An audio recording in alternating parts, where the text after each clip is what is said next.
Depuis un millénaire, Saint-Bénigne veille sur la capitale des ducs de Bourgogne. Et depuis plus de 150 ans, il domine l'incessant défilé des trains de l'artère impériale.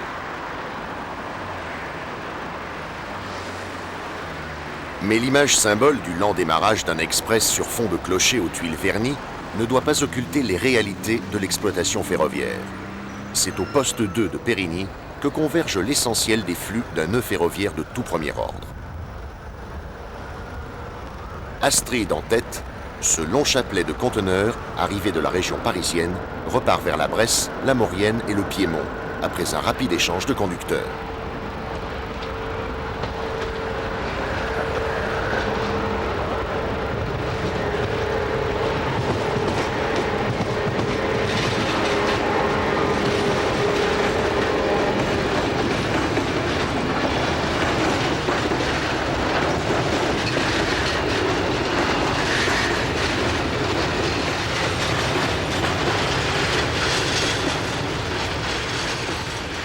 Dans le poste, l'aiguilleur s'empresse de refermer l'itinéraire en ramenant ses leviers l'un après l'autre.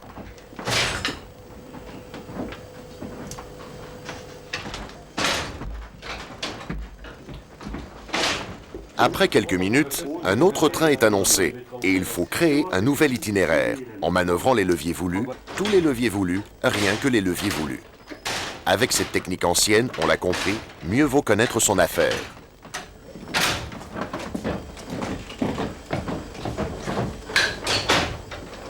Et c'est une Civic qui se présente dans la courbe du raccordement ralliant la ligne de la Lorraine à la direction de Lyon.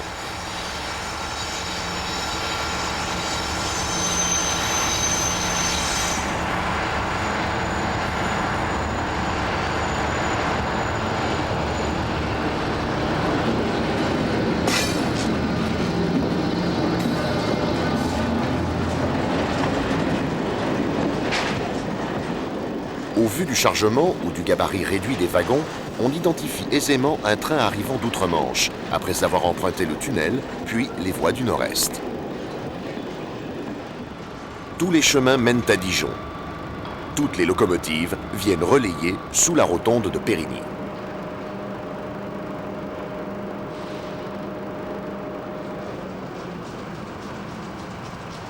Ce jour-là, pour une opération porte ouverte, on avait intentionnellement arrangé une réalité quotidienne, qui ne manque pourtant pas de diversité, et on avait même invité une vedette.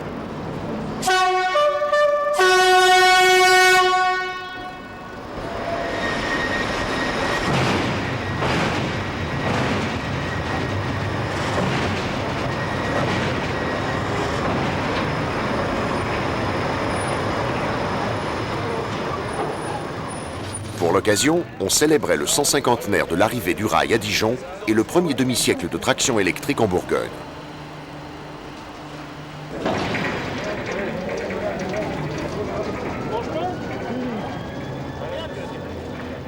« 45 ans après le record historique, le numéro 7107 reste gravé dans toutes les mémoires, tout comme le nom du Mistral demeure prestigieux 18 ans après avoir été gommé par une austère abréviation à 3 lettres. Et toute la France ferroviphile était au rendez-vous. Mais nous avons tenu à revenir un jour ordinaire. Dans l'atelier, on s'affaire autour de 2 des 65 BB 22200 qui figurent à l'effectif du dépôt.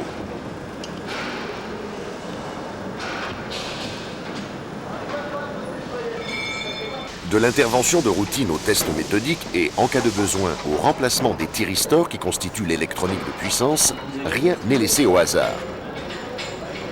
On n'en attendait pas moins.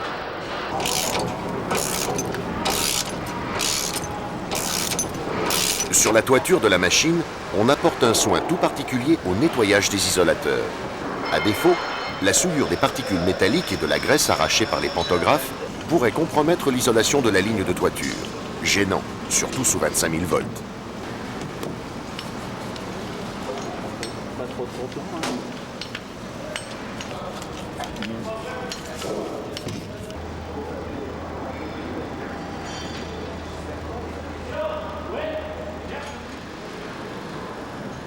Dans l'atelier de levage, des bogies remis à neuf sont prêts à recevoir la caisse de la 22295.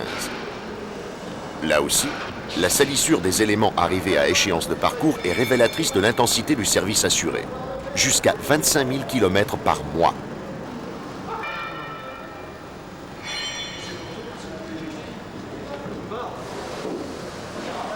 Moteur révisé, roues reprofilées, bogies immaculées. Bientôt, la Loc retrouvera sa raison d'être, rouler. Loin de la rotonde, mais au cœur du système, voici le Sud, le surveillant de dépôt. Oui, bonjour. Oui, derrière toi, voie 40. C'est lui qui gère les entrées et les sorties des machines, mais aussi leur stationnement dans l'établissement.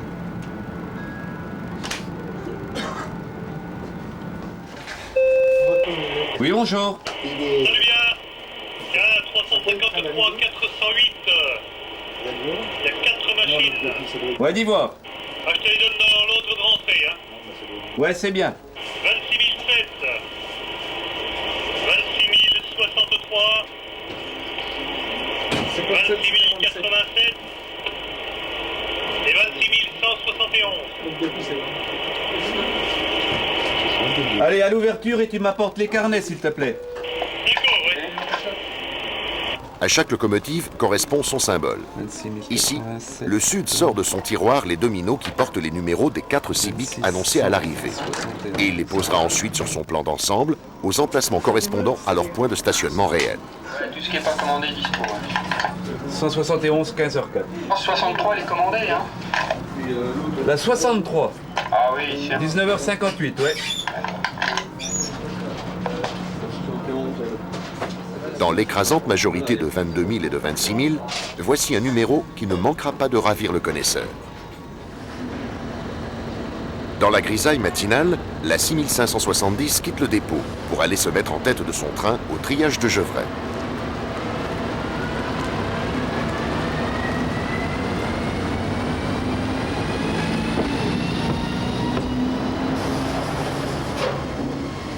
Mais la belle CC ne tardera pas à rencontrer un obstacle. À cette heure-ci, ça se bouscule pour les rentrées, et la 6570 devra céder le passage aux machines qui viennent de terminer leur service.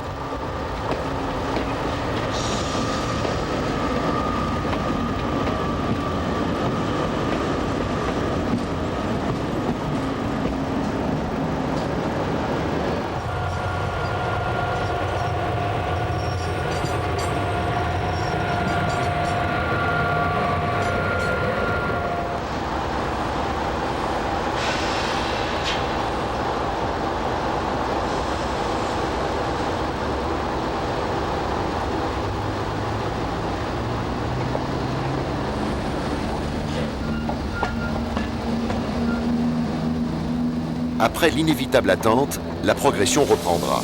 Et en se glissant sous les voies du raccord de la ligne de Chalindrey, la machine haut le pied sort définitivement du domaine du dépôt pour passer sous la coupe du poste 2, d'où nous pourrons encore la suivre sur le tableau de contrôle.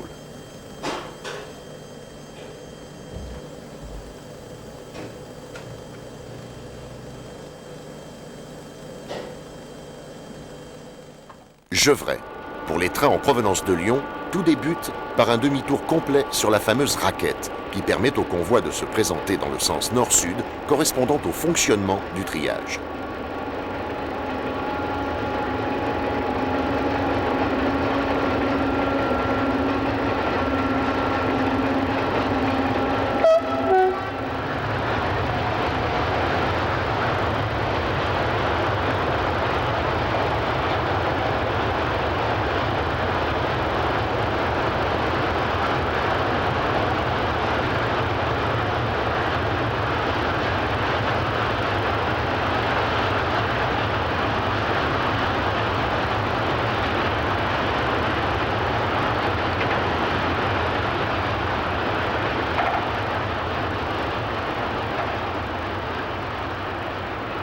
Au sommet de la boucle, le train franchit les voies qui relient directement Dijon à son triage.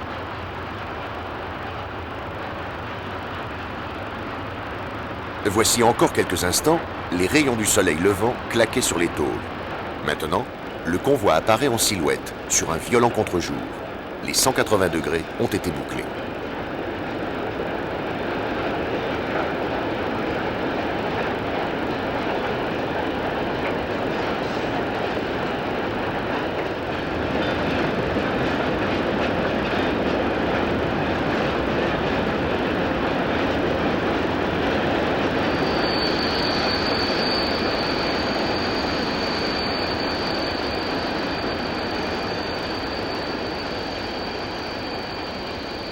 Mais aux heures chargées, il n'est pas plus facile d'entrer dans le triage de Gevrey que de sortir du dépôt de Périgny.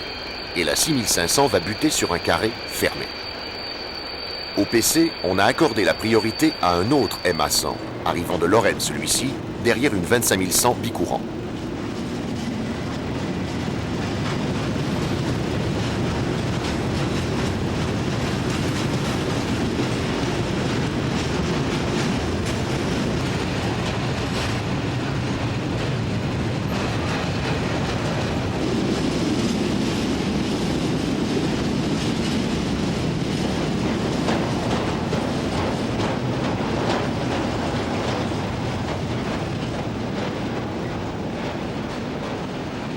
Contemporain de l'électrification, le triage de Gevrey compte parmi les plus importants du réseau national.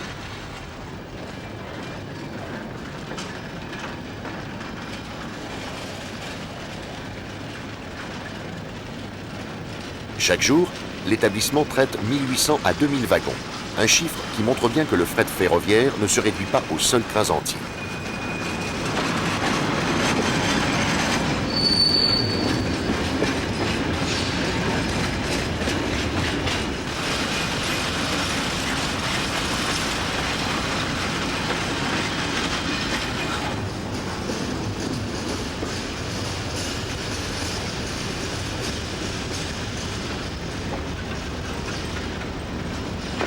C'est donc une véritable usine qui s'étend sur plusieurs dizaines d'hectares et carpente 24 heures sur 24 les BB 66700 spécialisés au débranchement.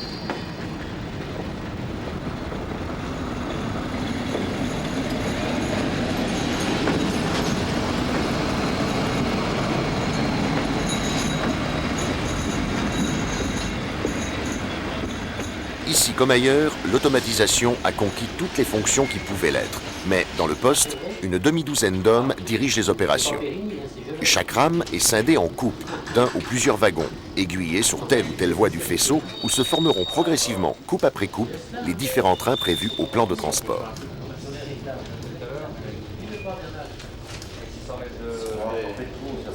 C'est la question qui avait dit qu'il savait, il a fini là, ça trompe, c'est ça. La loi qui est 51. Oui, c'est 51.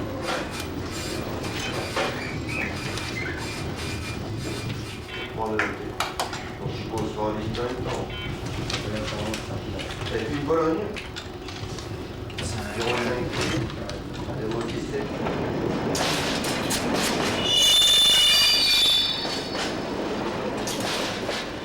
Tout cela, on s'en doute, obéit à de multiples règles, bien au-delà des seules destinations des wagons.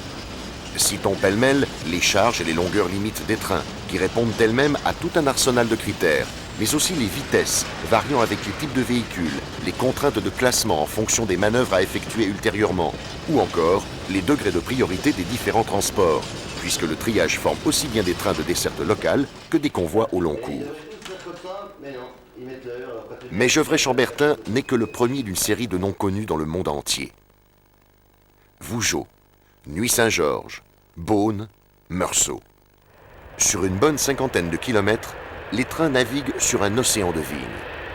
Ainsi, ces 3 BB 8100 représentent-elles l'un des grands millésimes du siècle, 1947.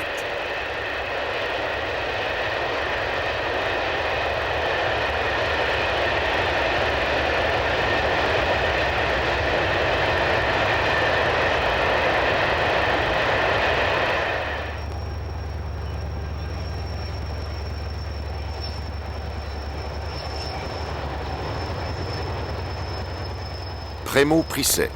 Sur fond de côte de nuit, ce sont 2 premiers crus de la traction lourde qui se rencontrent.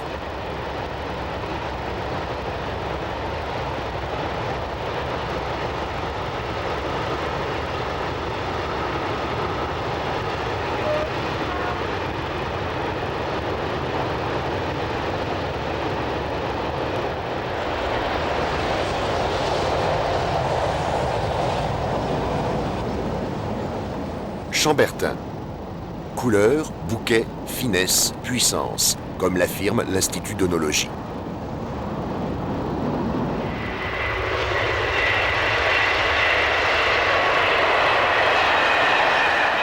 Vifs et nerveux tels les aligotés, ou au contraire longs en bouche, ce sont des trains de toutes appellations que l'on vient déguster dans ce cadre majestueux. Et du haut de la côte, le même regard peut embrasser les 9 siècles d'histoire du Clos Vougeot et les milliers de tonnes de l'économie contemporaine qui n'en finissent pas de défiler.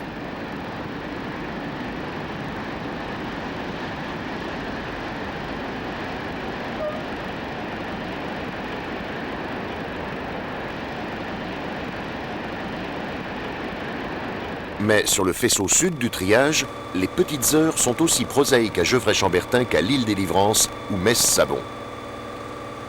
Dans la cabine de la CC 6538, Bernard Boulet remplit les documents de service. Ce jour-là, l'homme et sa machine doivent assurer le 458-297, un MA100 Gevrey-Saint-Jory.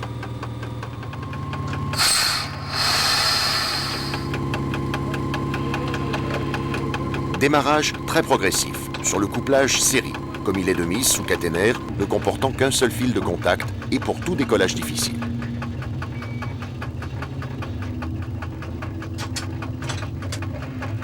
Avec l'humidité pénétrante du brouillard matinal, tous les critères sont remplis. Même si le train ne tarde que 1200 tonnes, et même si son horaire est en réalité tracé pour une modeste BB 8100.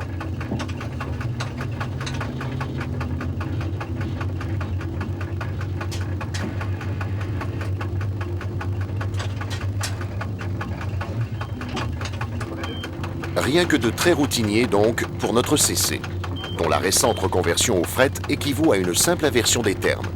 Comparativement au Capitole des belles années, la charge est doublée et les vitesses sont divisées par 2.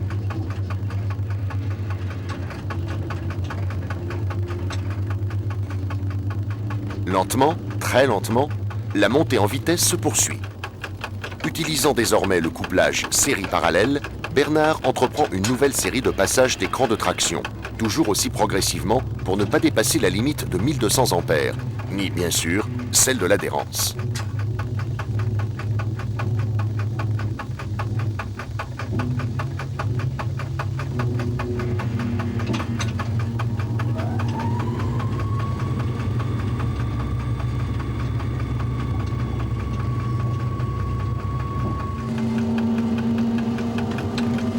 Après quelques 1500 mètres, nous commençons à apercevoir les voies principales où, à cet instant précis, l'une des sœurs de notre 6538 file vers le nord.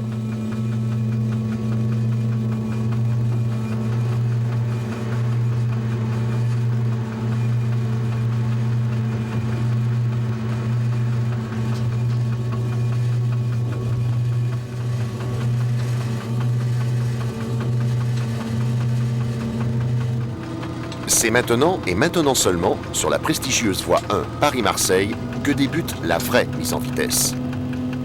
Vers 40 km/h, Bernard actionne le manipulateur de shuntage, avant de transitionner, selon le terme technique, en couplage parallèle.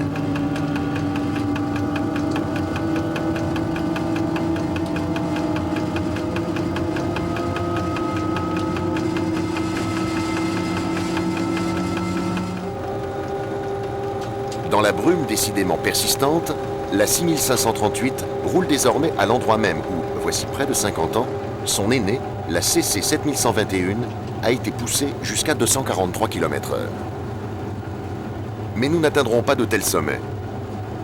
Depuis les premiers jours de l'an 2000, l'emploi du grand rapport de réduction des CC 6500 a été interdit, engendrant une limitation à 100 km/h pour l'ensemble de la série et une utilisation exclusive au fret. Peu avant Corgoloin, Bernard actionne le manipulateur de shuntage pour approcher au plus près de la vitesse limite de l'engin et du train.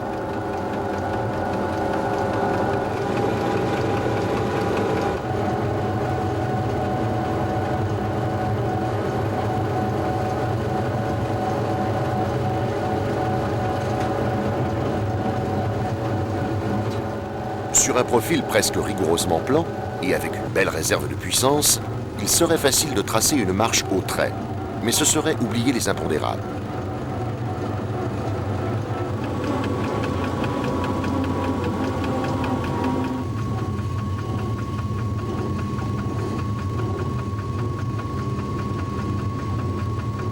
Évidemment, Ce n'est pas par hasard que le jaune et la voie déviée sont venus contrarier notre marche. Nous sommes dirigés sur le garage actif de Beaune pour laisser passer un convoi plus rapide.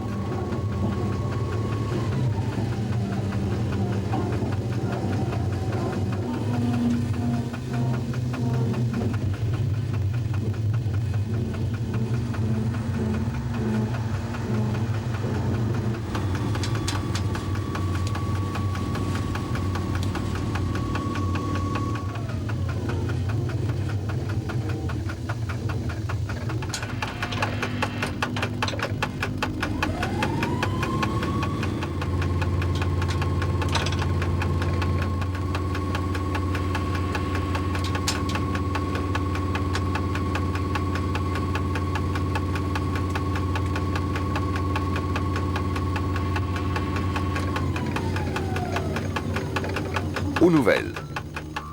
Selon le régulateur, il n'y en a que pour quelques instants. C'est un train du trafic combiné qui nous talonne, presque à distance de bloc. Ouais, d'accord. Salut.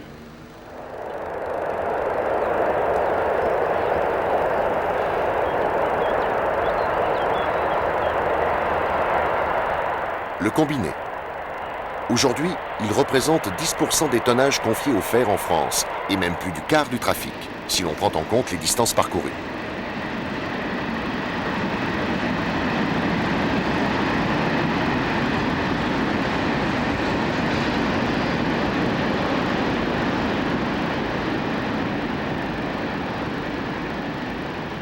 Autant dire que le mouvement est particulièrement soutenu dans ce Val de Saône, où s'engouffre tout ce qui vient du nord de l'Europe pour se diriger vers les régions et pays du Sud.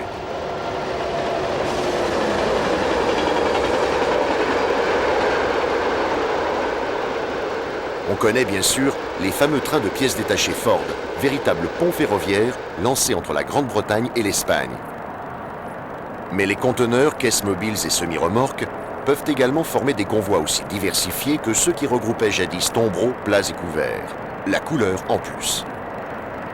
Car dans ces longues théories qui tendent à constituer l'ordinaire de l'activité fret contemporaine, on peut voir défiler les livrets et les raisons sociales de quelques-uns des plus grands chargeurs mondiaux.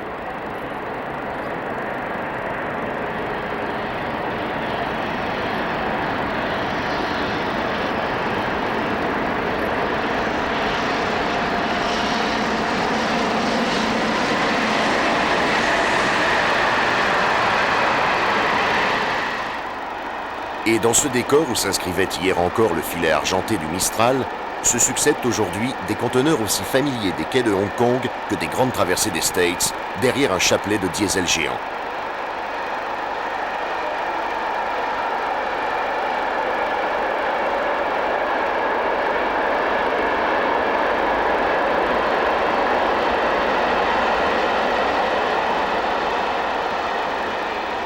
Au PK 366, voici Chani.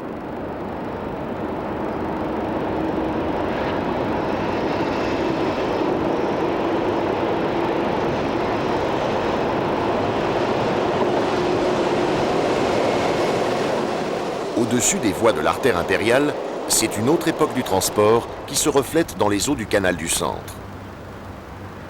Des eaux que rien ne vient troubler pendant des heures, car les dernières péniches sont aujourd'hui dédiées à la plaisance.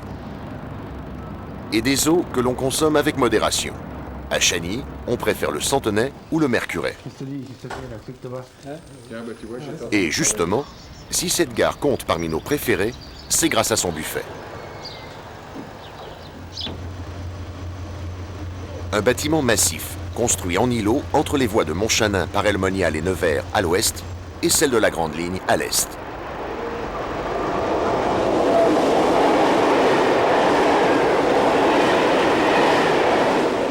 Alors que tant d'autres buffets de gare n'offrent plus que fast-food et flippers, celui-ci est resté fidèle à un classicisme de bon aloi, qu'il s'agisse du décor, des menus ou encore de la chaleur de l'accueil du patron. Bref, il est recommandé de choisir les correspondances qui offrent un battement suffisant pour prendre un pot entre l'automotrice de la radiale et l'autorail de la transversale.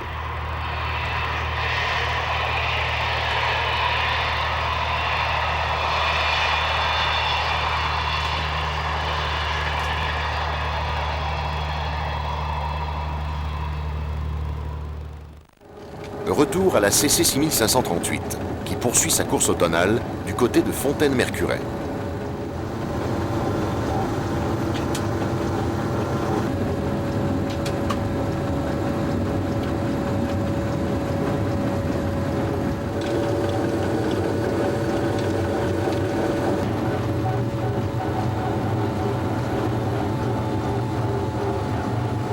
Peu avant Châlons, un nouveau ralentissement vient briser notre élan et Bernard actionne le manipulateur vers la plage de freinage rhéostatique.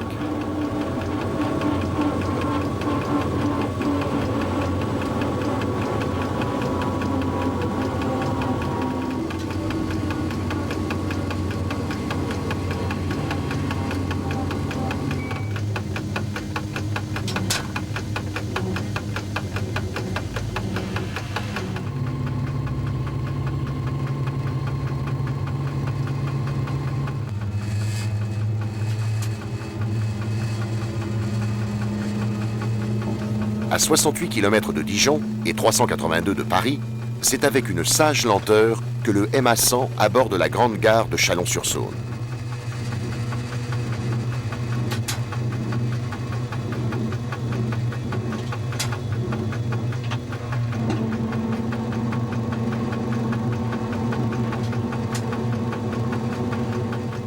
Pour une simple gare de passage, les installations paraissent démesurées.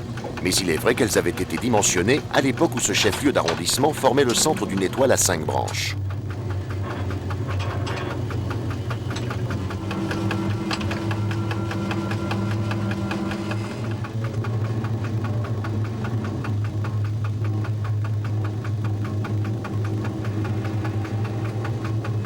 Aujourd'hui, seul subsiste une poignée d'embranchements particuliers et l'essentiel du travail des deux postes se concentre sur l'écoulement des flux en transit.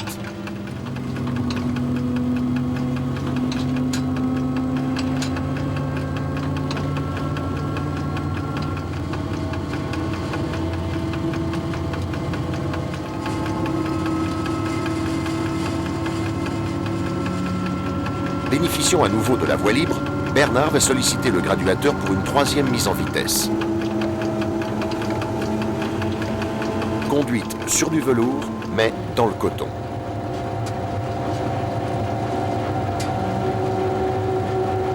Sur la Nationale 6 toute proche, la concurrence n'est pas à la fête. Mais sur le rail, il en faudrait plus, beaucoup plus, pour perturber les circulations.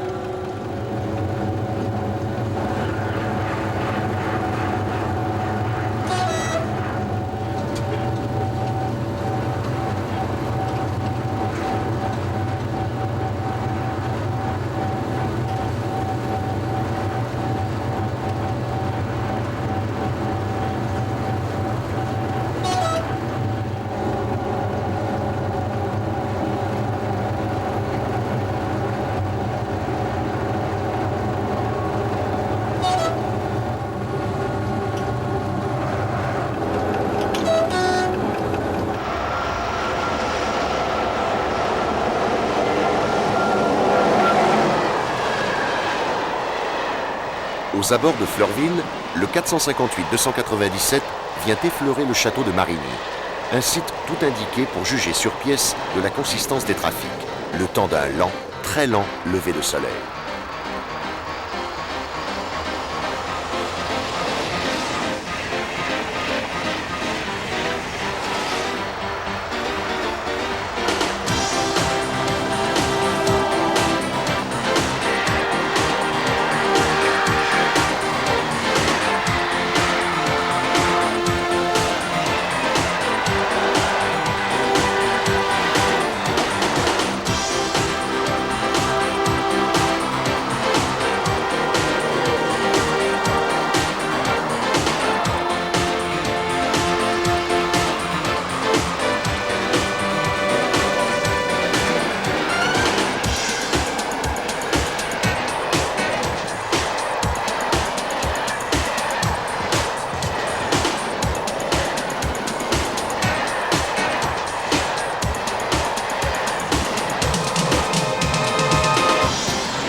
À cet endroit précis, les pionniers de la photographie ferroviaire ont fixé sur la pellicule des Pacifiques et, plus près de nous, des 2D2. SIC Transit. En ce tournant de siècle, nous nous estimons heureux d'avoir pu saisir 2 6500 en 4 heures de présence. Autre leçon de patience, au sud de Mâcon.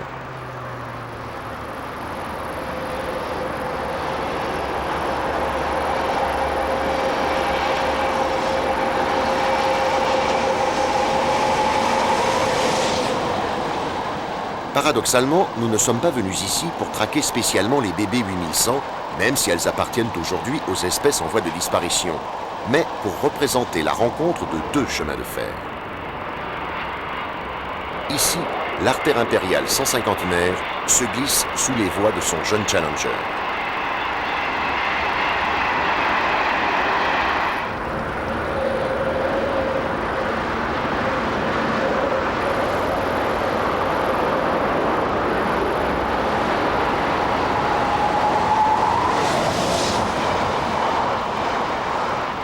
Et l'opérateur qui ne compte pas son temps finit parfois par obtenir ce qu'il voulait.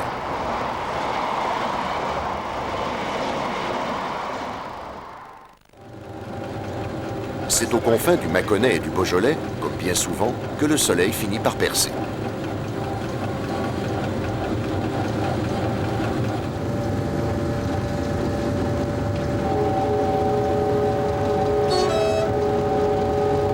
Sur ce tracé de plaine, les déclivités n'excèdent jamais 5 pour 1000, mais avec 1200 tonnes au crochet, le strict maintien de la vitesse, à 1 ou 2 km/h près, ne laisse guère de répit.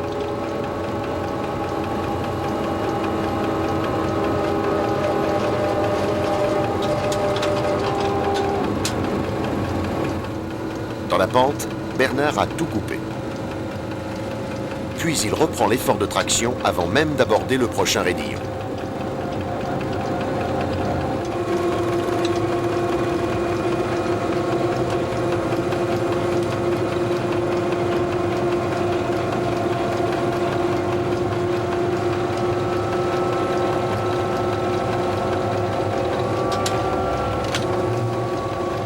Mais l'humidité demeure et appelle une réaction rapide. Couper, puis reprendre, en douceur. Contrepartie de la faible vitesse limite, ce ralentissement à 100 est parfaitement indolore. Bernard reste stoïque et trace une ligne rigoureusement horizontale sur la bande enregistreuse.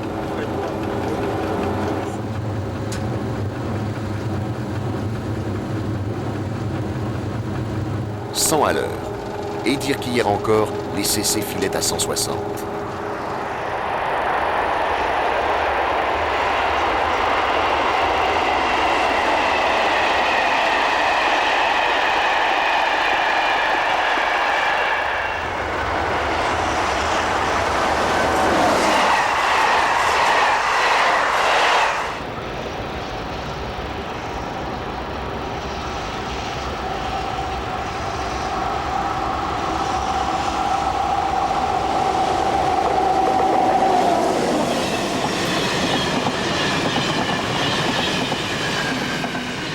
Certes, depuis déjà quelque temps, on ne leur confiait plus que de petits express, voitures vertes ou rames légères.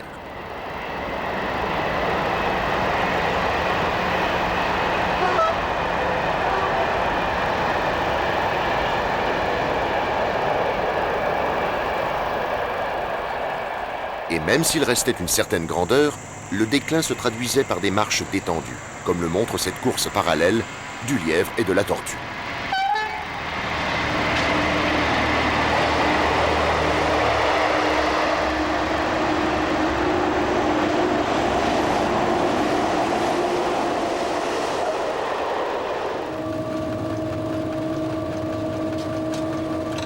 À Saint-Germain-au-Mont-d'Or, la grande transversale de Tours, Nantes et Bordeaux est venue s'accoler à la radiale et la quadruple voie marque l'entrée dans la banlieue lyonnaise.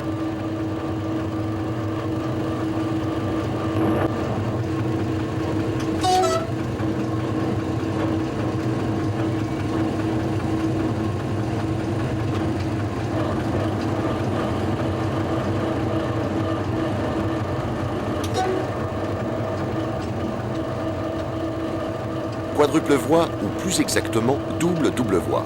Circulant sur la gauche, notre train est déjà orienté de façon irréversible vers la Part-Dieu. A l'inverse, le ME 140 qui nous dépasse par la droite traversera l'agglomération par Perrache.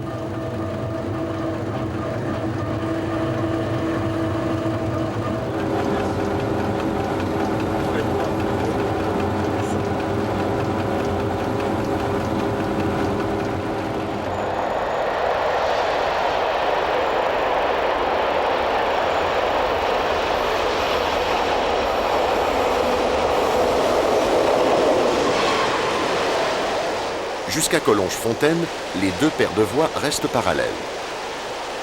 Mais dans quelques centaines de mètres, ce train va obliquer vers la Part-Dieu.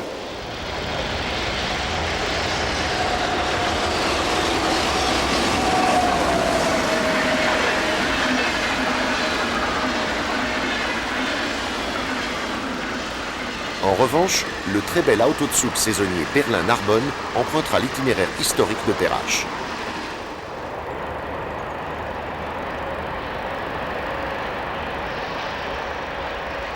C'est très exactement au PK 500 que les deux lignes se séparent.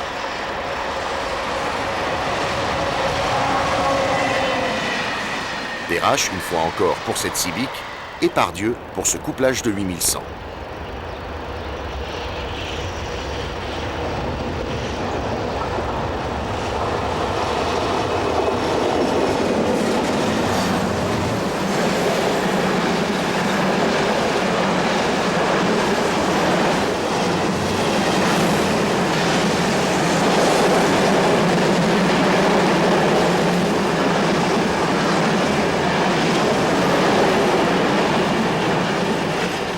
Part-Dieu également pour notre Gevrey-Saint-Jory, qui va traverser la Saône avant de pénétrer dans le souterrain de Caluire.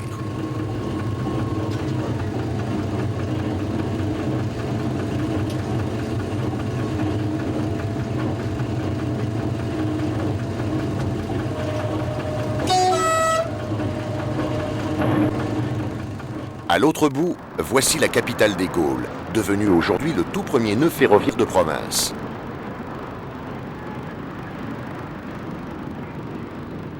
Laissant la 6538 poursuivre sa route jusqu'à Toulouse, nous irons rendre visite à ses sœurs dans leur fief aujourd'hui exclusif, le dépôt de Vénissieux.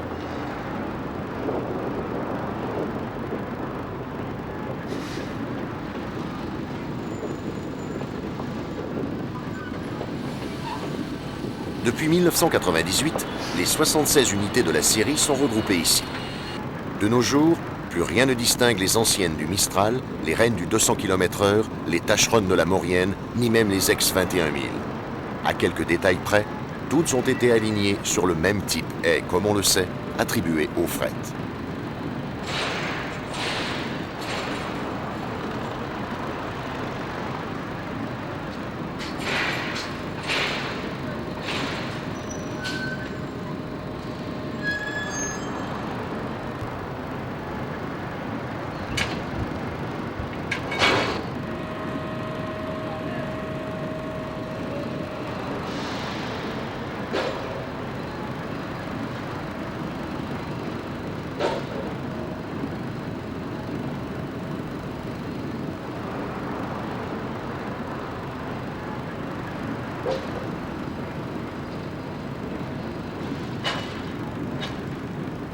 Un déclassement? Mieux vaut peut-être parler d'une reconversion, sans nuance péjorative. Tout au moins tant qu'une majorité d'engins porteront encore la fameuse livrée coup de soleil de Paul Arzins, qui n'a pas pris une ride en 30 ans.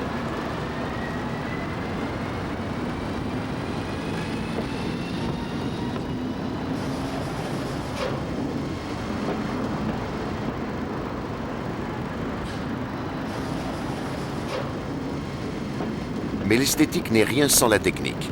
Et dans l'atelier, les 6500 bénéficient d'un entretien aussi soigné que leur apparence extérieure.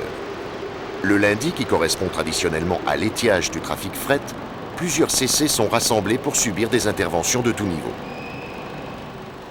Le lavage pourrait être considéré comme bénin, si l'on n'avait pas un peu trop d'occasion d'en mesurer l'importance, à contrario, sur d'autres séries moins bichonnées.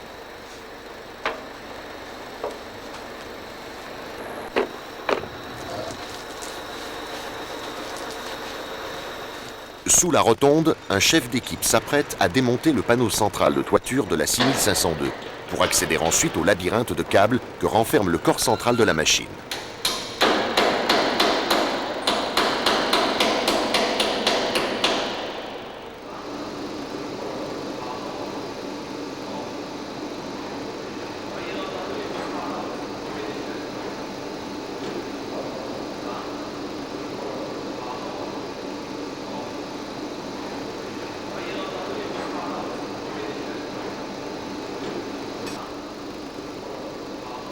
La rotonde, construite voici 80 ans pour le seul remisage des locomotives, n'a pas été conçue pour de telles manutentions, et les piliers ne laissent qu'un espace minimal pour le déplacement du capot long de 7 mètres.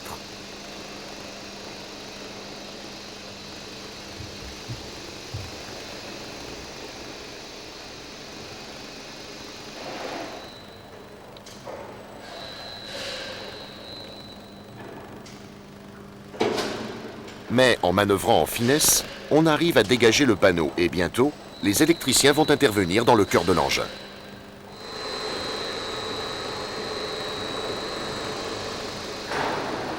Si la 6502 vient d'enlever le haut, c'est au-dessous de la 6509 que d'autres hommes vont s'intéresser, dans le hangar qui abrite le tour en fosse.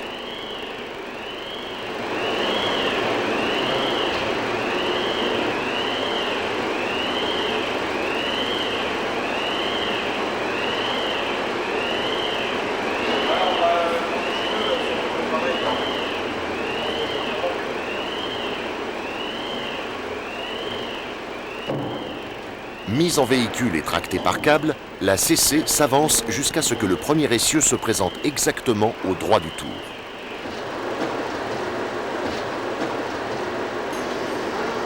Les deux autres essieux sont eux-mêmes placés sur galet pour pouvoir tourner librement pendant le reprofilage du premier, puisque, bogie monomoteur oblige, les trois essieux sont mécaniquement solidaires.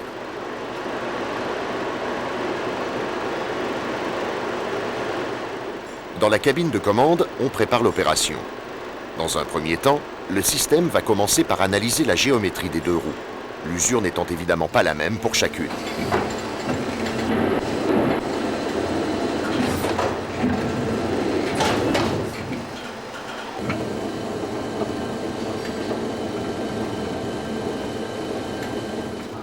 Et roue après roue, le reprofilage proprement dit va s'effectuer.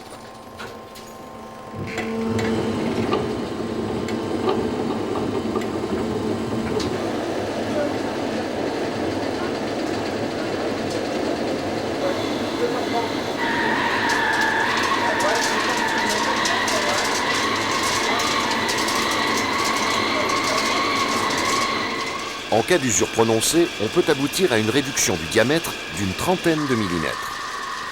L'opération n'est certes pas anodine, mais c'est le prix à payer pour maintenir la stabilité de la machine, ainsi que son adhérence.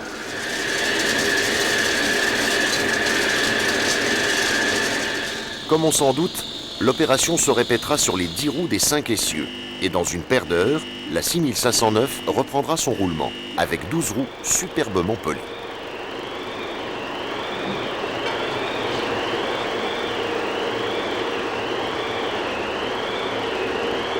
Après les coulisses, le devant de la scène, entre Rhône et Saône.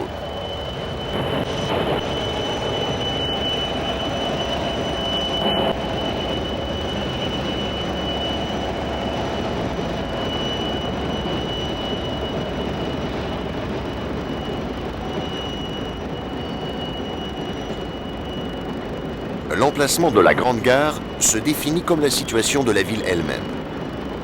Pour le géographe, le symbole n'est pas neutre, mais le cheminot, lui, s'en serait bien passé. Lyon-Perrache est enserré entre Rhône et Saône, et même inextensible entre les ponts lancés sur celui-là à l'est et sur celle-ci à l'ouest.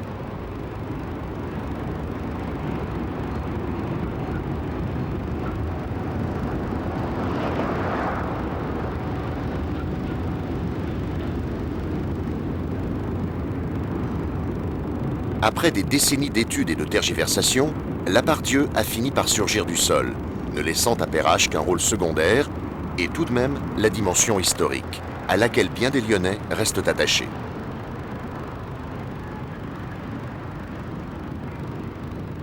Les plus anciens tout au moins, qui n'ont pas oublié que la façade avait belle allure, jusqu'en ces années 60, où des urbanistes à la main lourde se sont abattus sur le quartier.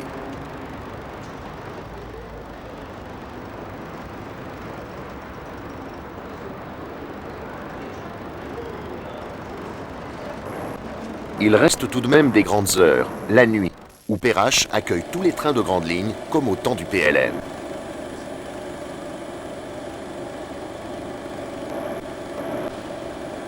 Tout débute sur le mode transversal, peu avant 21h, avec l'arrivée du 4267 Strasbourg-Lyon.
À 22h15, dans le même registre, mais en traction diesel, commence la grande traversée en direction de Quimper. C'est le 45-48, héritier en ligne directe du Lyon-Océan de la période classique des années 50 à 70, et qui compte parmi les rares trains auto-couchettes réguliers d'orientation Est-Ouest. 23h45. Transversal encore, le turbotrain en provenance de Bordeaux se présente côté Rhône, au terme d'une course aussi longue qu'accidentée, mais immuable pour lui depuis plus d'un quart de siècle.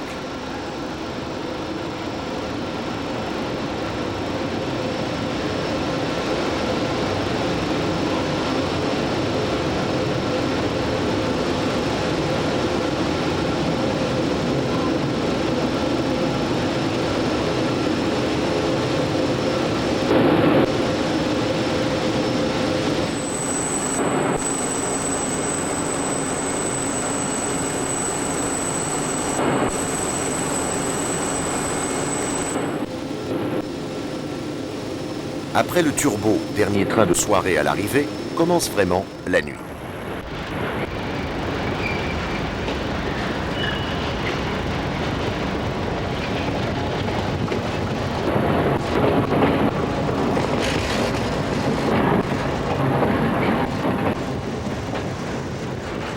Pour le transport combiné, qui ne connaît décidément pas de répit, le défilé continue à intervalles réguliers. Mais c'est évidemment pour la batterie des grands trains de nuit que nous sommes venus arpenter les quais de Perrache, désormais déserts ou presque.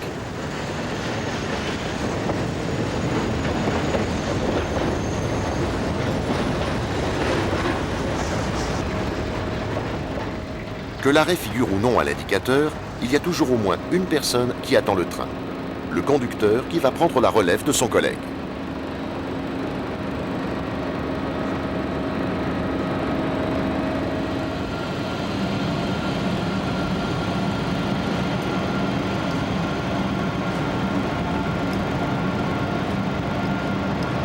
Celui-ci n'a effectué qu'un saut de puce. Valence-Lyon avec le 5792 Briançon-Paris. Quant à son successeur, il sera sans doute lui-même relevé à Dijon. Mais il ne repartira pas tout de suite. De l'autre côté du même quai, le 6708 Nice-Lille n'a observé qu'un arrêt minute pour repartir illico, dépassant de ce fait le Briançon-Paris qui le précédait jusqu'ici.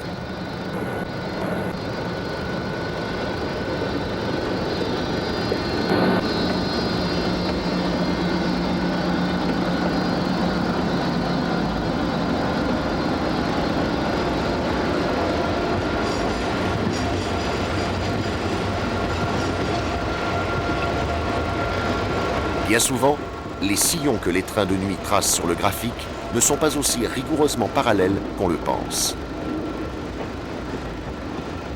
Enfin, à distance de bloc, le 5792 démarre à son tour.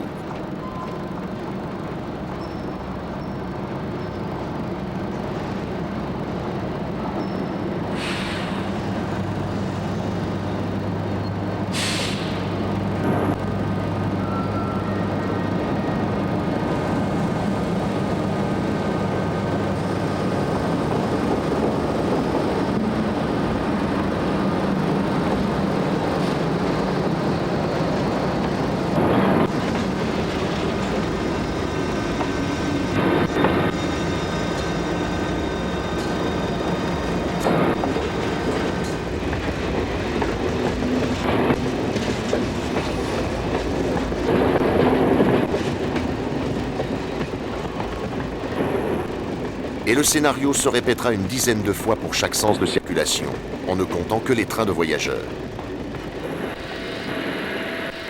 Celui-ci n'est autre que le train bleu Vintimille-Paris qui côtoie un instant le Nice-Reims.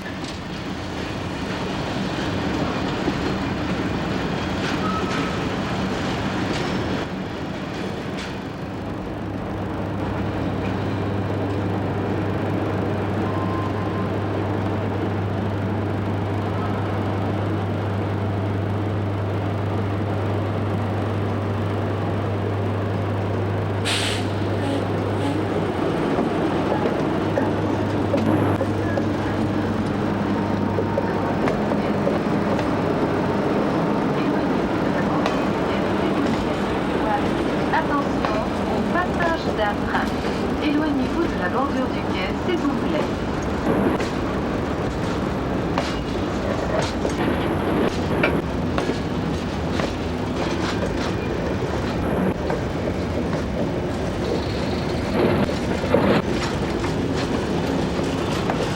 Et ainsi de suite, selon une formule qui résume à elle seule la toute première qualité de l'exploitation ferroviaire, la régularité.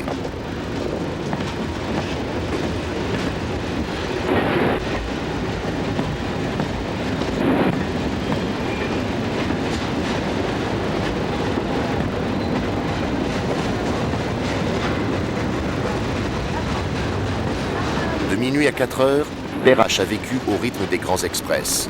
Bientôt, les TGV reprendront leur ronde. Mais l'artère impériale, déjà chargée de l'histoire, conserve toute sa puissance avec ce jour nouveau qui se lève sur le fret.